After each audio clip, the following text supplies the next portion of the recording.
Ngapain sih kuliah jauh-jauh kalau kampus yang dekat aja sudah standar internasional? Itu yang membuat saya merasa, wow, ternyata sebagus ini ya di Poltek El Bajo. Oke, selamat sore untuk semuanya. Jadi kita kembali bersama dengan MSDM Talk. Jadi ruangnya para manajemen gitu.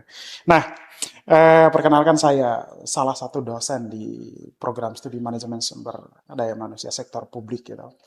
Eh, Hari ini kita akan coba untuk berbincang dengan salah satu mahasiswa MSDM gitu. Eh, Saudari Melan. Melan, sebelum jauh kita bicara, jadi ada baiknya itu kamu menyampaikan informasimu jadi ke MSDM Talk dulu. Silakan, Melan. Oke, halo semuanya. Perkenalkan, nama saya Melan. Saya mahasiswa Politeknik El Bajo Komodus, program studi manajemen sumber daya manusia sektor publik. Oke. Oke. Lan, jadi dulu kamu ke awal mulanya kamu sampai tiba di Poltek ini gimana ceritanya, Lan? Ya. Sebenarnya tidak panjang sih ceritanya. Oke. Waktu saya kelas 3 SMK di awal tahun 2025, tepatnya di bulan Januari, itu para dosen dari Poltek El Bajo datang mempromosikan kampus ke sekolah di Nagekeo. Sekolah saya di Nagekeo. Nah, pada saat itu kami merasa heran gitu. Wah, ternyata di Labuan Bajo tuh ada kampus ya. Oke. Lalu saat para dosen menyampaikan dan mempromosikan tentang kampus El Bajo, dan dari lubuk hati saya yang paling dalam, saya tertarik sekali untuk bergabung di sini. Karena dalam promosinya juga itu kata-katanya sangat menarik hati gitu, ya. Pak. Itu keahlian para manajemen itu. Mengelola kata-kata itu menusuk hati itu. Itu kemampuan anak manajemen itu. Iya. Oke.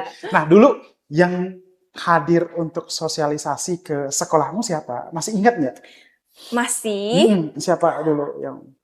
Yang pertama itu Pak Ecang, Kaprodi MSDM sendiri. Iya. Lalu Ibu Ines. Lalu ada Pak Evan. Oke.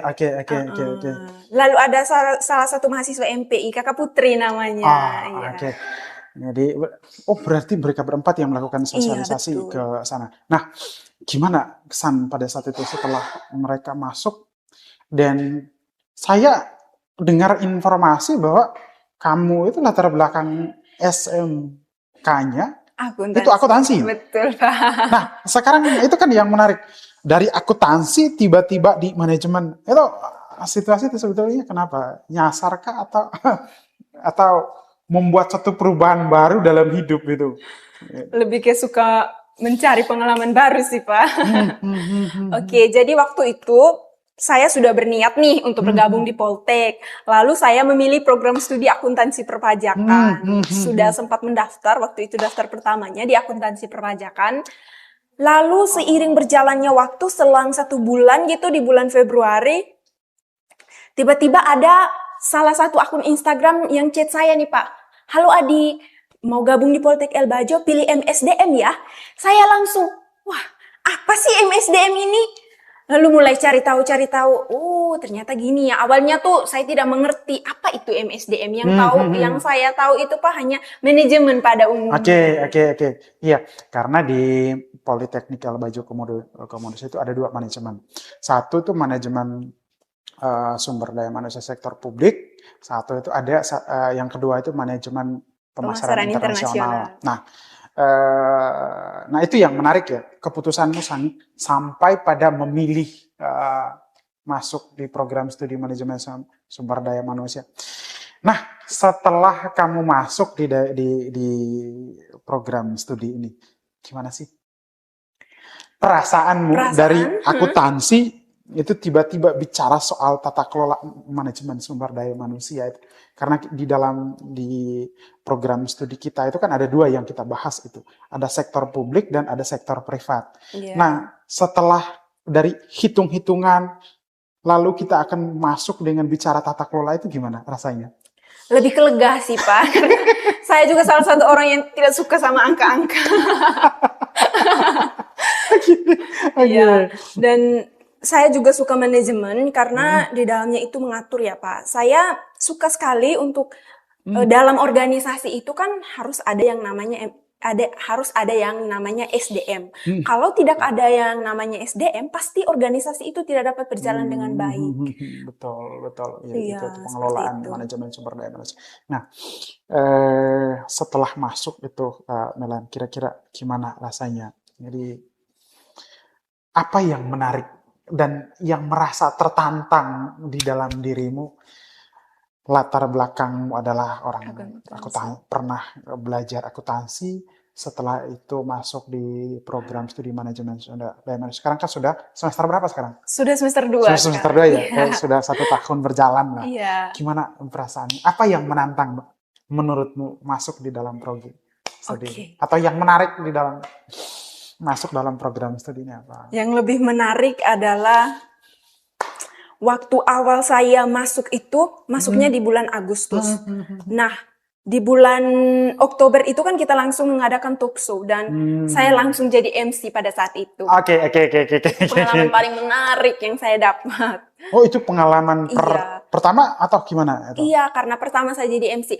Waktu itu pernah jadi MC, tapi ya MC bukan yang formal gitu ya Pak. Ini lebih menarik sih, menantang sekali untuk saya. Oke. Nah, pada saat itu berarti pada saat talk show itu yang hadir itu siapa sih dalam kegiatan tersebut? Gitu. Lumayan banyak sih Pak. Waktu itu kan masih semester 1, masih nervous juga ya tampil di depan publik. Ya itu hal biasa, soal nervous itu hal biasa. Ada anak SMA, SMK, lalu ada kakak semester juga dari Poltek yang aduh takut sekali ya. Di mana-mana pasti kan adik tingkat takut ya lihat kakak tingkat. Takut ya. Mau berdiri juga agak gemetar gitu. Lalu narasumbernya juga orang-orang terkenal di Labuan Bajo. Itu yang membuat saya merasa, wow, ternyata sebagus ini ya di Poltek El Bajo. Nah, itu dia. Jadi, kira-kira ini kan kamu sudah semester 2, Milan. Jadi, kira-kira apa harapanmu ke adik-adikmu yang sudah baru tamat SMA? Kira-kira apa harapanmu agar mereka bersama kita di program studi manajemen sumber daya manusia sektor publik ini? Oke, bagi adik-adik yang sudah tamat SMA maupun SMK, tidak perlu memandang latar belakang jurusan kalian SMA atau SMK itu apa. Mari bergabung bersama kami di program studi manajemen sumber daya manusia sektor publik. Ngapain sih kuliah jauh-jauh kalau kampus yang dekat aja sudah standar internasional? Apalagi program studi manajemen sumber daya manusia sektor publik ini merupakan satu-satunya program studi yang ada di Flores, Nusa Tenggara Timur. Kami tunggu ya adik-adik. Oke, terima kasih Melan. Rekan-rekan semuanya yang selalu setia dengan MSDM Talk, jadi tempatnya para manajemen gitu. Nah, atau ruangnya para manajemen. Jadi itu tadi diskusi kita dengan Melan. Terakhir saya mengikuti kalimat dari Melan. Jadi kami tunggu kedatangan dari adik-adik untuk bergabung bersama kami di manajemen sumber daya manusia sektor publik. See you.